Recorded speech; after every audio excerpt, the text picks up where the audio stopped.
Hello there, it's Avinam Nirola. I'm back here with my new video. Guys, just after the completion of a one-sided dominance displayed by the hosts New Zealand against the visitors West Indies in the first test of the series, it's time for us to get ready to watch the second among two tests. Let's preview. Do like, share and comment down below. Subscribe to my channel as well. On 11th of December 2020, the Basin Reserve Wellington is going to host this matchup. The venue stats indicate that the chasing teams generally win a lot more matches than the pre-batting teams out there in the tests.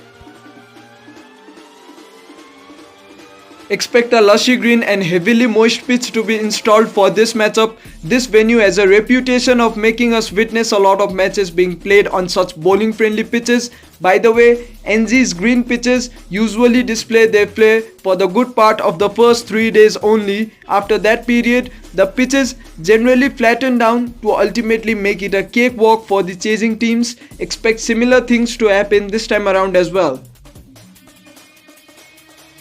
In order to utilize such perfect fast bowling conditions first up and wait for the conditions to get better for the batters with increasing match time, do expect the toss winning side to opt to field first. West Indies: Craig Brathwaite, John Campbell, Joshua Da Silva wicketkeeper, Darren Bravo, Samara Brooks, Roston Chase, Jermaine Blackwood, Jason Holder captain, Shema Holder, Alzari Joseph and Shannon Gabriel. Since two of their big performers, Dowrich and Roach, have been ruled out from this test match, do expect a couple of youngsters, Joshua and Shema, to make it into the 11 as their replacements. Expect Brathwaite and Campbell to keep continuing to open, whilst Silva, Brooks and Bravo to take some sort of a control over that middle order. Do expect Windies to go with a batting lineup of 9 batters, courtesy their batting problems in the middle.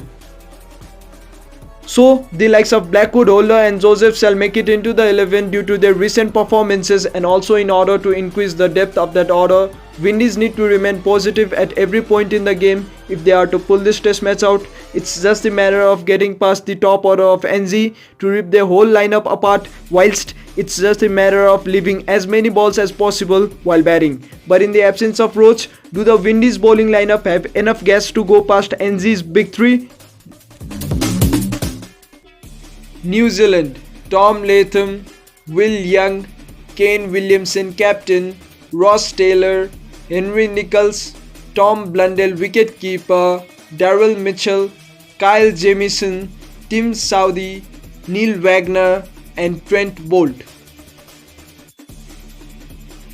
NZ are expected to go with the same winning combination in this matchup until and unless the leadership department of NZ feel that the spinners would get something in the latter stages of the matchup.